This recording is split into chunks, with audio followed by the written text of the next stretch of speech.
Welcome, dear storyteller, to a journey through time to the frostbitten winter of 1692 in the quiet village of Salem, Massachusetts. In this place, nestled between dense forests and rigid Puritan beliefs, fear would twist truth, neighbors would turn on neighbors, and innocence would be sacrificed at the altar of hysteria. This is not just a tale of witches, it's a story about human nature, paranoia, and the terrifying power of belief unchecked by reason. So sit back, settle in, and let us step into the shadows of one of America's most haunting chapters, the Salem witch trials. In the early months of 1692, the village of Salem was a tightly knit Puritan community bound by faith, discipline, and an unshakable belief in the supernatural. Life was hard, winters were brutal, crops often failed, and tensions simmered beneath the surface of daily life. The villagers believed they were God's chosen people, living in a world constantly under siege by the devil himself. To them, every misfortune, a sick child, a blighted harvest, a sudden death, could be the work of evil forces. It all began in the household of Reverend Samuel Parris, the newly appointed minister of Salem Village. His 9-year-old daughter, Betty, and his 11-year-old niece, Abigail Williams, began exhibiting strange behaviors, uncontrollable fits, screaming, crawling on the floor like animals, and hiding under furniture. The local doctor, unable to find a medical cause, declared the girls bewitched. Under pressure from adults, the girls named 3 women: Tituba, the Parris family's enslaved woman from the Caribbean; Sarah Good, a poor beggar with a sharp tongue; and Sarah Osborne, an elderly woman who had long been at odds with her neighbors over property disputes. These accusations were not made lightly. In Puritan New England, witchcraft was a capital offense. The Bible commanded, "Thou shalt not suffer a witch to live," Exodus 22:18, and the colonists took that commandment to heart. What followed was a cascade of terror unlike anything the American colonies had ever seen. Tituba, likely of indigenous South American or African descent, was the first to confess, perhaps hoping to save herself from worse punishment. Her confession was dramatic and detailed, filled with tales of black dogs, red cats, and shadowy figures urging her to sign the devil's book. She claimed other witches were at work in Salem. Her words, rather than calming fears, poured gasoline on the flames. Soon, more girls began to show symptoms, more names were spoken. Accusations spread like wildfire.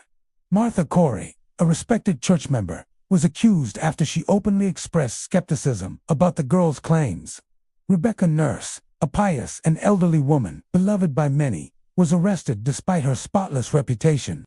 Even 4-year-old Dorothy Good, Sarah Good's daughter, was imprisoned after being coerced into confessing. By spring, Salem Village was in chaos. The Court of Oyer and Terminer, a special tribunal created to handle the witchcraft cases, was convened in May 1692, presided over by Chief Justice William Stoughton. The court accepted spectral evidence, testimony that the spirit or specter of the accused had tormented the victim as valid proof of guilt. This meant that if someone claimed to see your ghostly form pinching or choking them, that alone could condemn you. The trials moved quickly.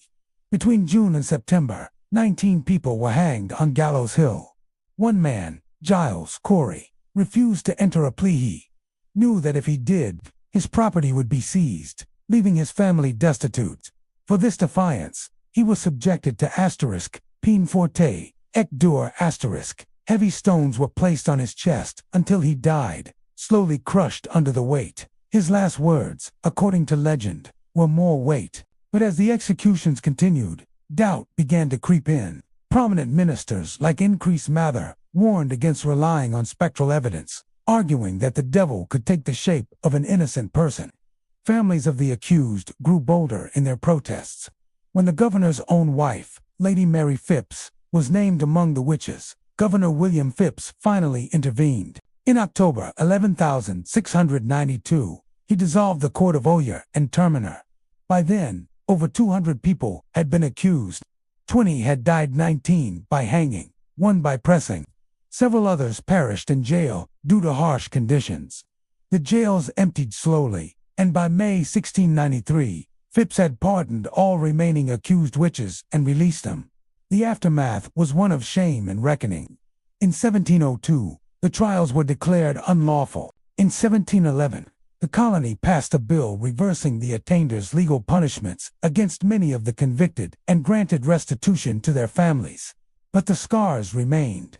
Generations later, descendants of both accusers and victims would wrestle with this dark legacy. What caused the Salem witch trials? Historians have offered many theories. Some point to ergot poisoning, a fungus that grows on rye and can cause hallucinations, though this theory remains controversial. Others cite the psychological stress of frontier life, unresolved feuds, gender dynamics, most of the accused were women, or even the trauma of recent wars with Native Americans. But perhaps the simplest explanation is the most chilling. When fear takes hold of a community and reason is abandoned, tragedy follows. Salem today is a town transformed. Once a symbol of intolerance, it now embraces its history with museums, memorials, and annual remembrances. The Salem Witch Trials Memorial, dedicated in 1992 on the 300th anniversary, stands as a quiet testament to those who lost their lives not to witchcraft, but to mass hysteria and the failure of justice. And so, we leave the snow-covered lanes of 1692 Salem, where whispers turned to screams and suspicion became sentence. The Salem witch trials remind us that fear, when left unchallenged, can unravel even the strongest communities. But they also teach us the enduring value of compassion, critical thinking, and the courage to speak up even when your voice trembles. Thank you for walking this path with me today. If this story moved you, if it made you pause and reflect, please share it with someone who loves history as much as you do. Don't forget to like, subscribe, and hit the bell so you never miss another chapter from the past. Until next time, keep questioning, keep remembering, and above all, keep telling stories. Good night, and may your dreams be free of